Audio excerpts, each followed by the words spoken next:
everybody. Welcome back. This is the 505 SVF weekly program. I'm Kurt Roth, and thanks for joining us. We're here, as we always are each week, to discuss UNM athletics and the role in name, image, and likeness in UNM athletics and everything else around sports in Albuquerque and New Mexico. As always, I want to say thanks to President Steve Davis, who's sitting up the stairs here at ProView Studios, high above Central Avenue in beautiful downtown Albuquerque. Also, behind the glass, my producer, Adrian. And we joke around every week, or we have in the past. He's a Southern Cal guy, and we talk him. We give him a name, Adrian from Fullerton, Adrian from Norwalk, Adrian from Compton. But he's a son of L.A. and Southern Cal, and we all know what happened there in the last couple of weeks. So we keep our thoughts and prayers with those folks out in L.A., Adrian and his friends and family. And if you have it in your heart, there's many, many ways to donate to support the people out there. It's been a terrible devastation, and anything you can do is acceptable and great, and will be greatly appreciated. So again, thanks to my guy Adrian for all the hard work he does putting this show together every week. Anyway, we got a real good show coming up. We're going to just focus on Lobo basketball, and both the men and women are on rolls. Women won last night, another road game. They've won 3.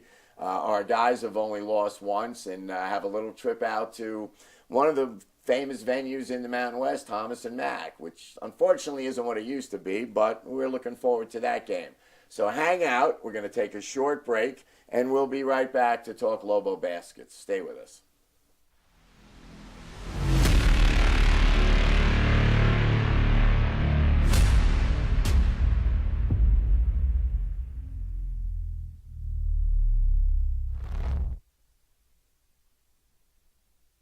We've been trained, conditioned, and rewarded for doing more.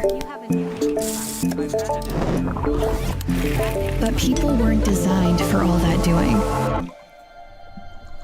Our bodies need to settle into nothing from time to time. Into nothing at all. In a world obsessed with doing more, we invite you to undo.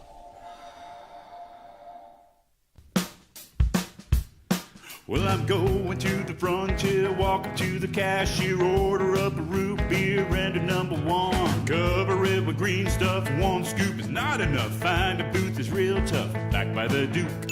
Meet my family, meet my friends in the quirkiest restaurant I have ever been. All of Albuquerque's favorite spot, it's the Frontier Restaurant. The Frontier Restaurant is a proud supporter of ProView Networks. Albuquerque's leader in sports is ProView. From pros to prep, all your favorite action.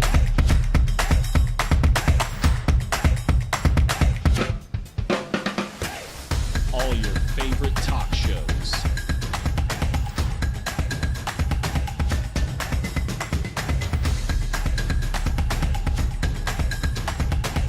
Find it on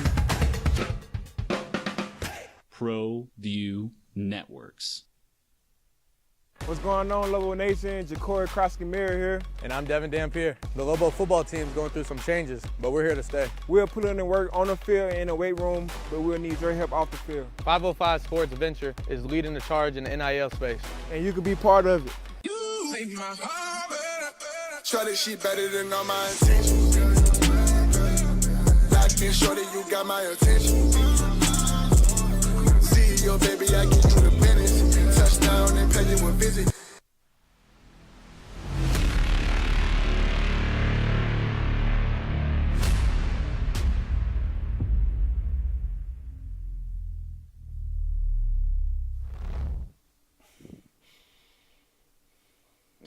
everybody. Welcome back. Again, this is the 505 Sports Venture Foundation program. I'm Kurt Roth. And I want to introduce right away, we never have enough time to get through everything we want to talk about.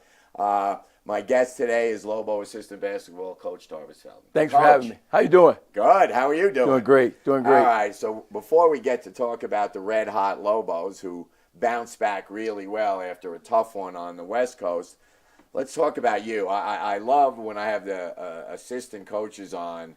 The life and the careers, to me, are amazing. It's like everybody's all over the place. Right. So we talked off camera, and I know you from being here now, third year. 3 Okay. years. It's gone by fast. It's going by, goes by real fast. For me, it's 53 years. Boy, does that go by fast.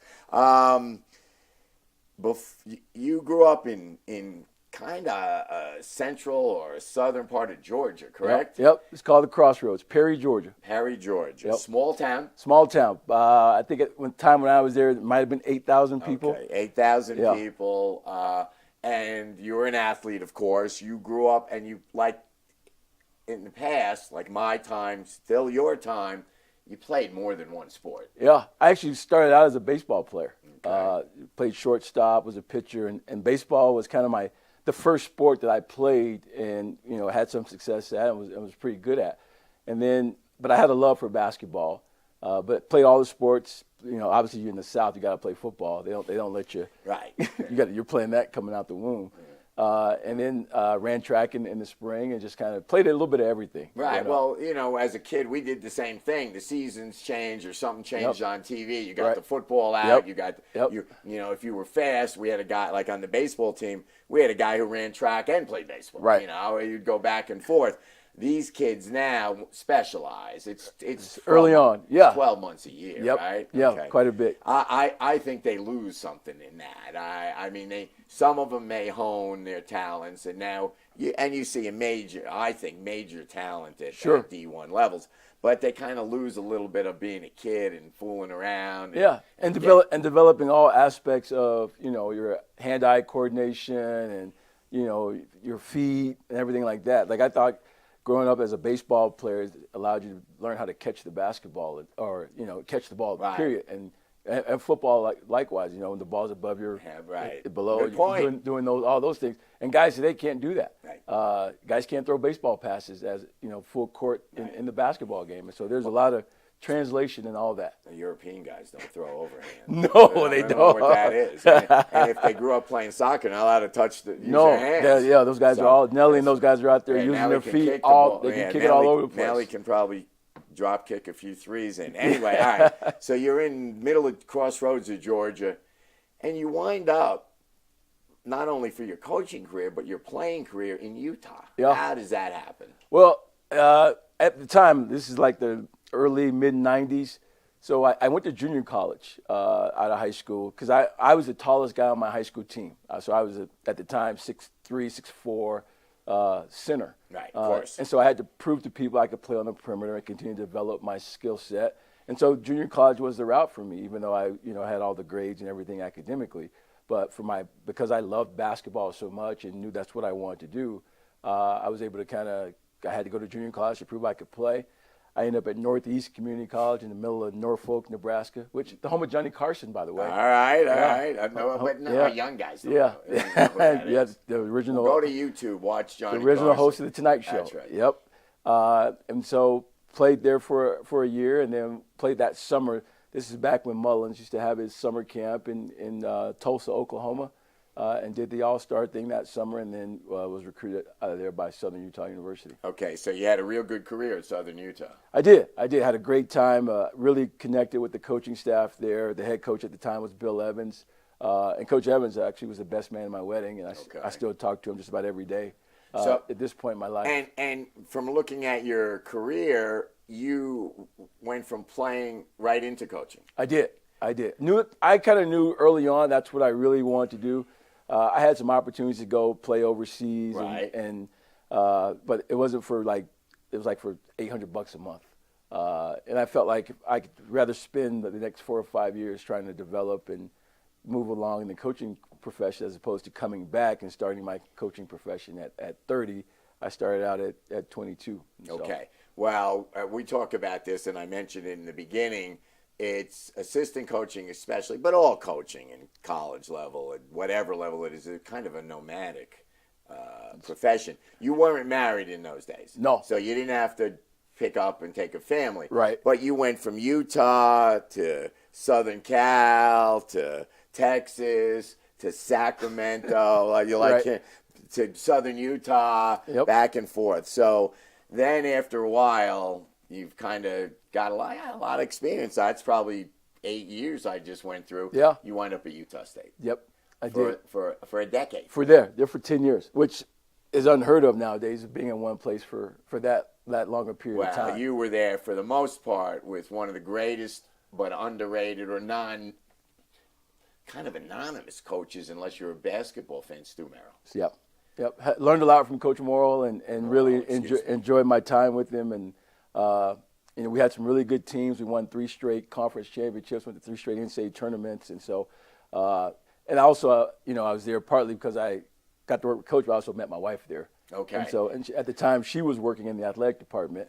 And so it was a match made in heaven because we both got to do what we wanted to do and do it in the same place, and it worked out. Okay, so you're there in Utah at Utah State, Logan. Yeah. And that's next weekend, which will be a big trip, all Lobo fans. And we'll Right. talk about that in a minute. So you're there for 10 years, and coach changes, and Dorier comes Yep. in, Tim Dorier. And then, well, we're going to get to the next stage after our break, but you go from there to Fresno State. Right. Conference rival. Yeah. Okay. Yeah. So hold that thought. Okay. We're going to take a break. We're going to try to sell you guys some stuff here. Stay with us, and we'll be back with Coach Felton in a minute or so.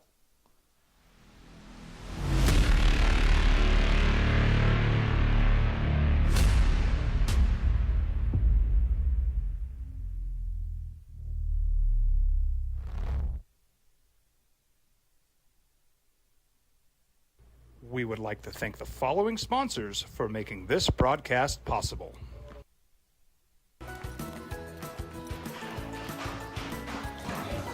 Got shots?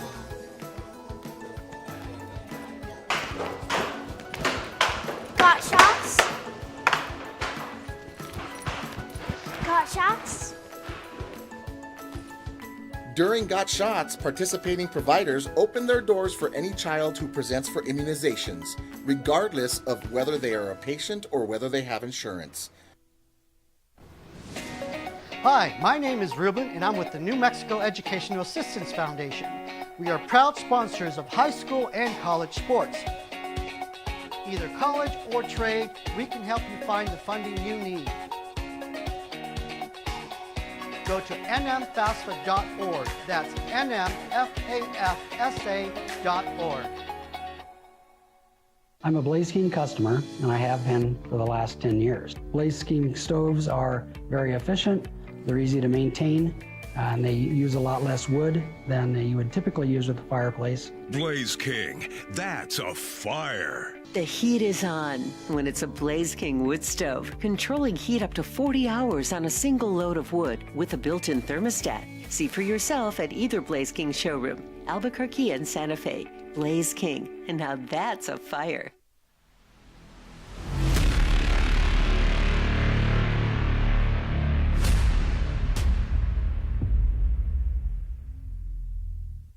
To the best players. Yeah. Yep. Yeah. One of the best players' agents. Yeah. Got to keep them happy. Hey, everybody, we're back. We have a lot to talk about off camera with Coach Tarvis Felton, a Lobo assistant. Having a good year. We'll get to that. Hold on. We're going to get to the current team. All right. So we've gone through your career. Again, like I said, nomadic.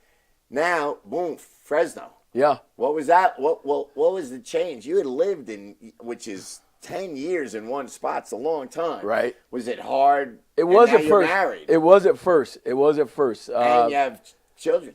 Yes, we had Deacon was with us, and so yeah, it was tough at first. Just kind of, I built so many strong relationships being in Logan for so long, but obviously, now being a college basketball coach, it's kind of the way of life and kind of what you have to do, and it was opportunity to kind of stay in the same league. Yeah. So stay in the Mountain West and not have to really, make any changes that way. So you're going to continue to recruit the same level players and kind of you're in the same region. So that, it gave me an opportunity to have some familiarity.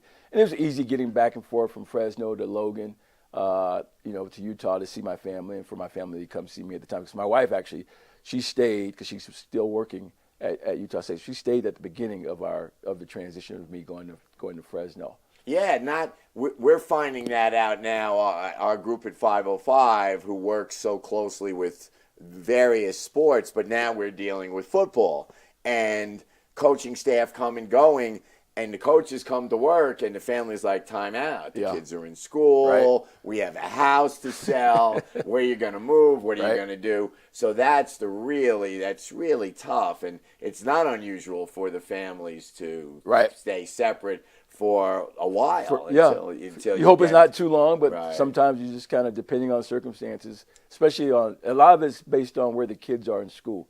If they're junior high school age, they want to stay and graduate with their friends and family and kind of do their deal. And if they're younger, like Deacon was, it's a little bit easier to pick them up and relocate. And they seem to make if you don't know, Deke's out there on the court. He's actually one of the ball boys who actually works. I sit with the family of a couple of the ball boys, and we're always trying to, hey, guys, stop looking at the cheerleaders. Go sweep the floor. Yeah. Deke's out there hitting jump shots at halftime and working his butt off. You'd be surprised how many phone calls and texts. He gets way more TV time than I do, or a lot of people in the country. That's right. Jack and the ball boys are quite popular quite the here crew. at UNM. They are. All right, so now you do 4 years. You guys had some real good success, but college basketball is so weird, and let's face it, administrations are fickle. Yes. So you guys, especially as assistants, have to kind of cover your butt. Yeah. So you're there 4 years. Right. And boom, New Mexico opens up. What's that? Yeah. What was that? How did that happen?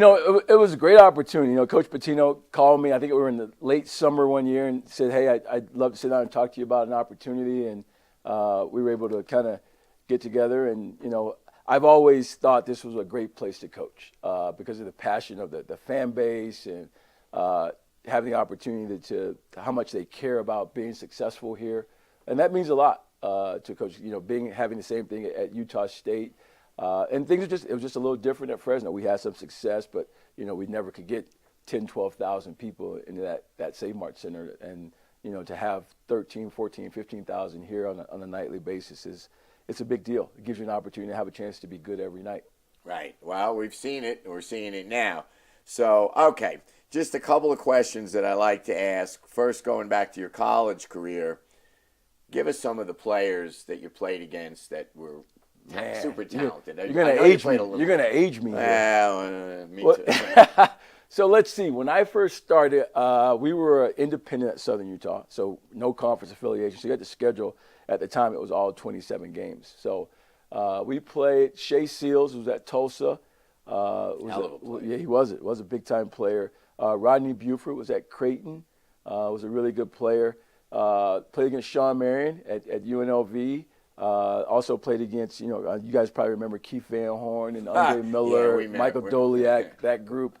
That was a big in-state game for us. So I had a chance to play against some of those guys. And played against the Arkansas team, Nolan Richardson, after they won the national championship. So this was Kareem Reed, Pat Bradley, Lee Wilson, Derek Hood, that group. So, played against some really good high-level college players that went on to have some, long NBA careers. I understand. Yeah. All right. So now we go from playing to coaching. Same question. Who did you coach against? Who have you been impressed by throughout your career? Anybody, a couple of guys stand out? I mean, I know you've seen a ton. Seen a ton. And saw a ton basically in this league. Kawhi was really good. Had a chance to coach Sam Merrill, who just watching him develop throughout his career. Unbelievable player. Yeah. Had a guy like Orlando Robinson that was really good. I've seen Jalen House and Jamal Mashburn on both sides. All right, good point. Yeah, seen both those guys on both sides. And so, I just think it's been a ton of really good players. Well, let me ask you this, because I'm a big Kawhi fan, but I knew he was good in college. Right. But I didn't see Scratching the surface. Yeah. Because he was young, he was raw, He was all about rebounding and defending. Right. He learning how to play on the perimeter because he was basically their starting four-man at San Diego State. Yeah, you didn't worry about him shooting. No. But, it just shows you what hard work can do for you. One of the best. Tough for him as a casual fan in the NBA. Tough. He suffered a lot of. He plays hard, but he suffered a lot of injuries. It limited his time. Yeah, it takes some luck sometimes. Your body has to hold up. A guy like Gilbert Arenas, how good he was, and just there's no sport like that combines the athleticism and the pounding. That NBA basketball. There's no sport. The football guys are amazed when they get hit by 300-pound guys, but everyone's not moving at that speed. And there's certain position players where basketball, you have to be able to do it all. All right, so part 2, we're done. Stay with us. Guess what? We're going to talk about the UNM Lobos and what's up ahead this weekend, what's up ahead next weekend, and what basically the second half of the season looks like. Stay with us. We'll be right back.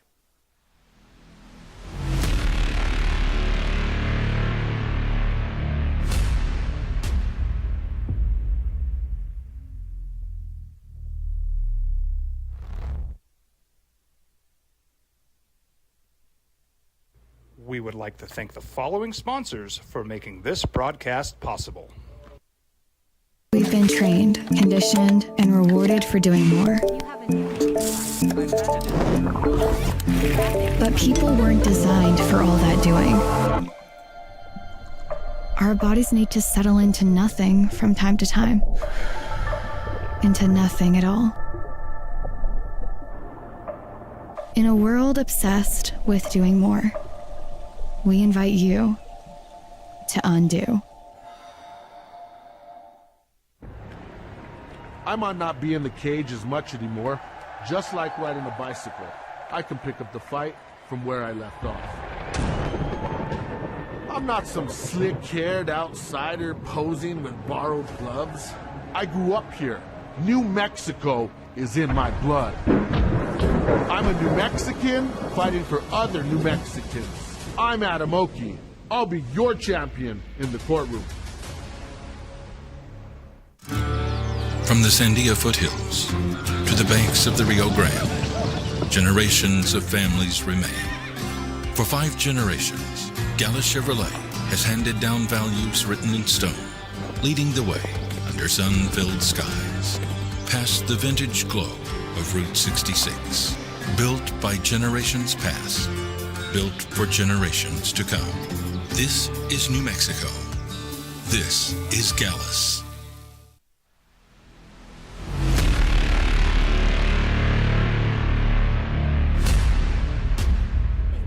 It's amazing. When I get shut down, people get all nervous. Hey, everybody. Welcome back. We're third and final portion of today's 505 SVF program. We're here with Lobo assistant coach Tarvis Felton. All right, we put it off. Top of the heap in the Mountain West. I still have people saying I can't believe we didn't beat San Jose State. Hey, we're what? 8-1. 8-1. 8-1 in the conference. I defy anyone out there. Before the first game of the year, if I said, would you take 8-1, you would have said, no, I want to be undefeated. No one would have said that. So, all right, 8-1, we're cruising. And I don't know about we're cruising, but we're 8-1. Wow, great bounce-back performance. Yes. And some unbelievably dominating games in the pit. The last 3 times in the pit have been, Boise, San Diego State, and then an undermanned Fresno team missing one of their best players. But domination, incredible runs. Is really the key to this the defense?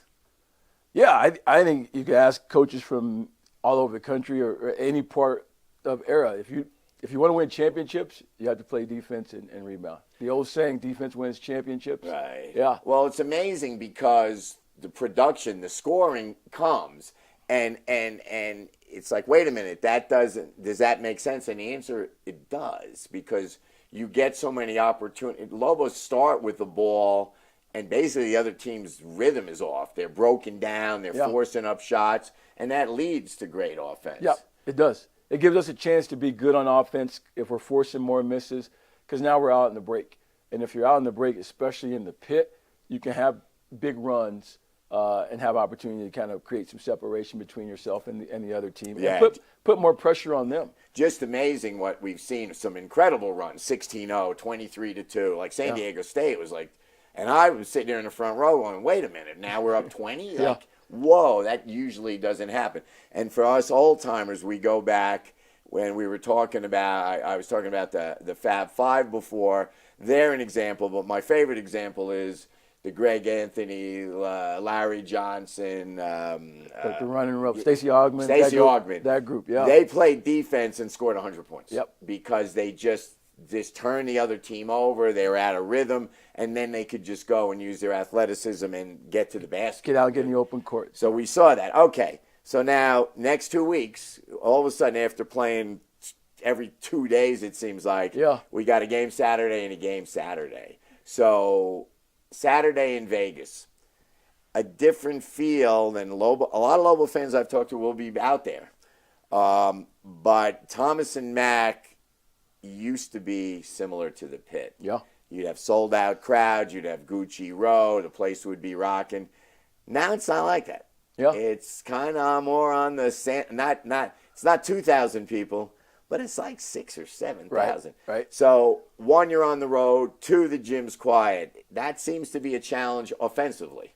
Yeah, it's a challenge. Just the energy of the building. You know, I just think any athlete, when they have an opportunity to play in front of a sold-out, raucous crowd, they amp it up a little bit, and they want to play their best. And it's just kind of human nature when that's not available to you. You know, you have to really combat that mentally and maintain that high level of performance. You know, no matter what, you know, since I've been here, we haven't beat UNLV. And so for us, that's got to be something, an opportunity for us to get over that hump. Good point. Giving us a chance to go on the road and play there them. Well, and beat them. Let's talk about, they have one of the premier players in the league. Yes. But they've had a little, and lost last night to Wyoming. Yeah. So this league will do that to you. This league will do that to you. So Lobos just basically have to concentrate defensively, value the ball, and should be fine. Yeah, that's the formula for every game. If you take care of the basketball, give yourself a chance to get a shot on goal, and then keep their ball out of the basket as much as you can, and give yourself a chance to get out in the break and play in the open court. You feel like you'll have a chance to win. All right. So as we head down the final stretch here, I gotta get to you on Logan, because I am as a lifetime. I mean, this is my 62nd year following college basketball. Yeah. From a coaching family, we started early back east. I've never seen anything like what's happened in Logan. The turnover. We have 4 coaches in 5 years. Right. It doesn't seem to matter. Right. They're immediately good. And what is developed and I've seen it because it wasn't like this 4 years ago. The student section was always great. The rest of the gym was okay. That place is wild now. Yeah. And we're going to go into I don't care, San Diego State, Duke, there's no student section like that in Logan. It's correct. It's 4 sections, right. Maybe 5 this year. It's 4,000 students, Insane. and they are in unison, standing up. Yep, and they make that building what it is, different from the Pit and even for Viejas, in that we get 14,000, 15,000, and the majority of them are just raucous, common people. Whereas in Logan, if the 4,000 students aren't there, the building doesn't have quite the same energy. Right. And so we used to have a saying that, one side of the building, all the season ticket holders, the gray hairs, they paid the bills, and then the students set the tone. Amazing. And that was the deal there. So it's a phenomenal place to play.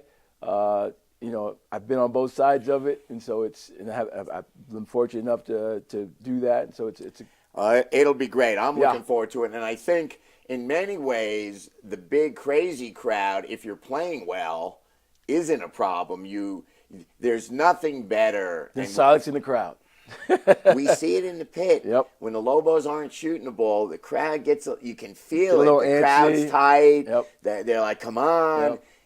we saw that you guys had a shot to win that last year. Yeah. Made a couple of shots. Right. I think Mustafa made a 3 down the stretch, and all of a sudden it was like, whoa, we're going to lose this game. Anyway, all right, listen, great to have you on. Thanks for having me. We're going to get you Really back. appreciate it. And next time we see you, we'll be counting down the magic number to win the conference. Sounds good. Hey, Let's everybody, do it. 505sports.org. Come on, join us. Buy stock in your Lobos. We need your help. I'm Kurt Roth. We'll see you next week. Thanks for being with us.